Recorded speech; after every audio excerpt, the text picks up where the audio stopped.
Hi, Dr. Mussman, Regency Specialties. Thanks for joining. I'm here with a wonderful patient here, a 31-year-old gentleman. He was involved in an accident at work. A tire exploded, and the explosion from the tire, kind of like a bomb going off.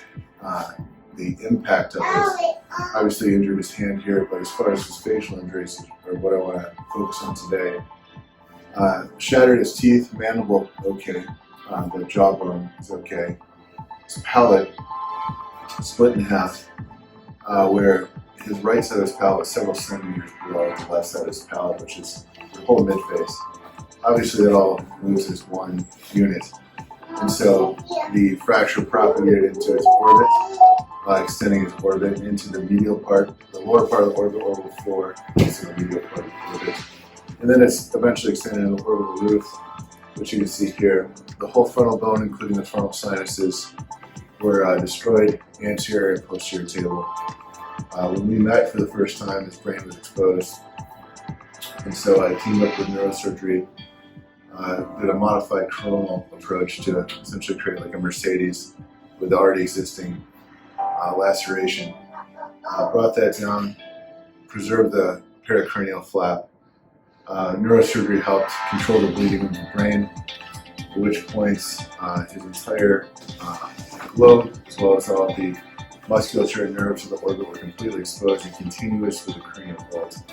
Obviously that's a problem for multiple issues, including the brain pulses normally. Even with a small fracture, the globe can pulse if you don't reconstruct that with a near airtight repair. So I bone grafted with the remaining fragments of bone that were able to salvage from the debris in the first place. I reconstructed his orbital roof and medial orbit from the inside of the anterior cranial vault, which you can see his eye is not pulsing now. So that was well done, and I was happy with the result. Used some allograft to also reinforce, especially on the medial orbit. From the inside of, you can see a small scar here. Sorry to point out to you. Just a small scar here and a small scar here. The nose is split in half with the blast also. Reconstructed the inside part of the nose. That blast also went through the base of the nose, in through the palate, which is where that split. Had to reinforce that reconstruction. With an injury like this, patients get immediately intubated in the trauma bay, meaning a tube goes in their trachea and they're run a breathing machine. For an injury of this significance, where many of the teeth are shattered and the bones need to be aligned precisely, the bones are not putting together like puzzle pieces because of multiple fragments, it's important to line up the teeth that remain precisely. If they're off by even a millimeter, a patient can feel that. That's a problem if there's a tube between the teeth. So what we did was make a small incision down here. You probably feel that a little bit, but it's well hidden. Definitely beats having a huge trachea scar here for the rest of their life, which is the old way to do it. But then we take the tube, go just off to the side of the base of the tongue, because there's a lot of veins and lymphatics at the base of the tongue, but if you pinch between your skin and the base of the tongue, it's really not that far. So we make a small incision here, tunnel through, find the coca clamp, just a small clamp on the inside, little bovie, take the tube out through the neck for the remainder of the case, lock the teeth together, at which point then we can start working on the midface. So there's small plates. Usually I plate the palate. In his case, the palate was too shattered, so he did essentially a cleft palate repair on the actual soft tissue of the palate, which the palate's very thick tissue, so it should do well. Then we actually used the second option, which is to plate, titanium plate across, just above the tooth roots, just below the opening. Now, if you can picture a skull in your mind where the nose is, the pupil aperture. So we put a small titanium plate there, and then additional titanium plates where we call the fort fracture to reattach the palate to the back to the midface.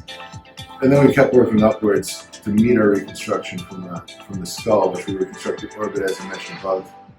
And then there's a large hole in the actual frontal bone of the skull where the frontal sinus used to be. We obliterate the passage from the frontal sinus to the nose, which is normally anatomically present. We can't let bacteria get up into the brain. So we use that pericranial flap that we mentioned before to stuff that little passage and make that airtight so he doesn't get meningitis. And then we reconstruct the front of the skull with existing bone pieces and a large titanium mesh, very thin. And then I use hydroxyapatite bone cement so that the plates are not palpated, because otherwise you can feel the screws and feel the little titanium mesh, even if it's thin, through the skin. So we use that to smooth everything out, which I think looks very nice. We gotta do little scar touch-ups as bodies reacted to the absorbable sutures, but that can be done in the future.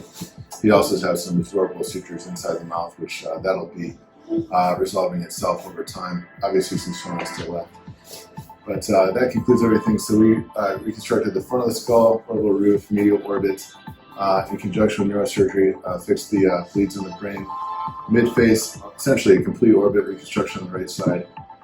Palate, small maneuver on the trach. We take the teeth out of alignment at the end of the case after we make sure all the bones are fixated, put the tooth back in the mouth, and then fix the temporary submental tracheostomy around the neck. I think that's enough, right? That's enough. Okay, thanks so much.